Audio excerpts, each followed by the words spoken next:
প্রত্যেক বছরই ওখানে যাওয়ার চেষ্টা করি। প্রত্যেক বছর পয়লা মাঘ মানে আজকে দিনে দক্ষিণ রায়ের পুজো হয়।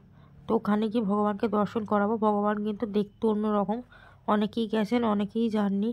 তো পুরো ভিডিওটা দেখলে আপনারা সবটাই দেখতে পাবেন। তো চলুন এবার বেরোই। আমার বাড়ি থেকে বেশিক্ষণ না, ওই 40 মিনিট মতন লাগে যেতে।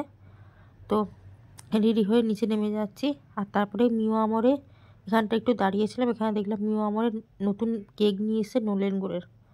আর চলে এসেছি কিন্তু ধবধবে মন্দির, আর খুব সুন্দর করে সাজিয়েছে এবছর। আগের বছর আমি আসতে পারিনি, তার আগের বছর এসেছিলাম, তখন কিন্তু এত সাজাতো না। আর এই বছর দেখছি খুব সুন্দর করে সাজিয়েছে, ভেতরটা দেখুন। আর বিকেলবেলা এখনই কত লোক হয়ে গেছে।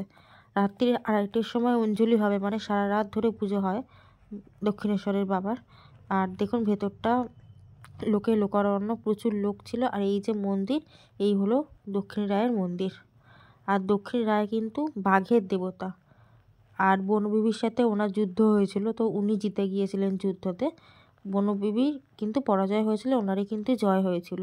আর যারা জঙ্গলে যায় তার আগে ওনার পুজো করে যায়। ওনার কিন্তু নাম দক্ষিণ রায়। আর এখানটা বলি দেওয়ার জায়গা, ধূপবাতি এই সমস্ত জ্বালার জায়গা। আর কত লোক দণ্ডি কাটছে দেখুন, সবাই মনস্কামনা এখানে পূর্ণ হয়। বাবা কিন্তু খুবই জাগ্রত, ছোটোবেলা থেকে এখানে আসছি, তো শুনেছি সবার মনস্কামনা পূর্ণ হয়।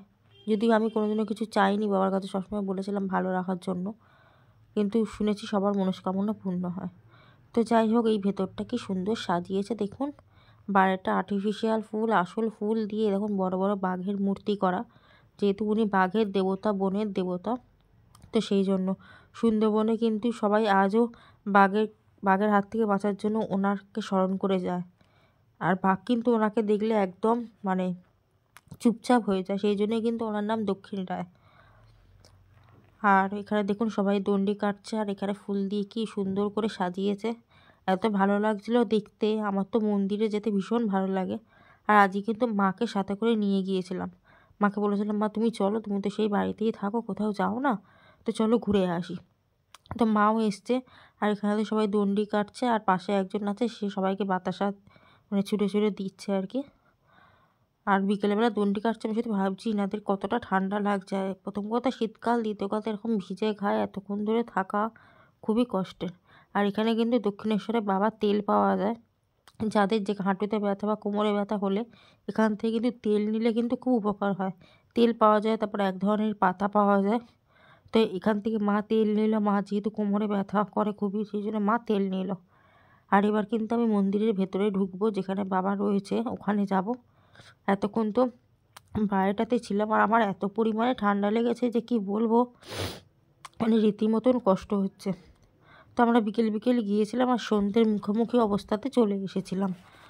আর আপনারা দেখুন পুরো মন্দিরটা। আর এখানে তো ঠাকুরকে এখনও রং করছে। ঠাকুরের অঙ্গরাগটা কিন্তু দিনের দিনই হয়, যেদিনকে পুজো হয় সেই দিনকেই কিন্তু অঙ্গরাগ হয়। আজকে যেহেতু মাঝরাতে পুজো, তো সেই জন্য এখন কিন্তু অঙ্গরাগটা হচ্ছে। তো এখনও চোখ টোক সমস্ত কিছু করা বাকি আছে, সবাই গায়ের রঙগুলো যেগুলো সেগুলো হচ্ছে। পুরোপুরি কমপ্লিট হতে কিন্তু এখনও অনেক দেরি। এরপর ধুতি পরাবে, ফুল দিয়ে সাজাবে, তারপরে বাবার হাতে অস্ত্র দেবে। তো যেহেতু ওনাদের হাতে অনেকটা টাইম আছে, তো সেই জন্য ওনারা আস্তে ধীরে কাজকর্ম করছেন। আর এটাই দাঁড়িয়ে দাঁড়িয়ে দেখছিলাম, এত ভালো লাগছিলো অঙ্গরাগ দেখতে যে কি বলবো।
এখানে কিন্তু নানা রকমের প্রসাদ বিক্রি হচ্ছে ভগবানের জন্য।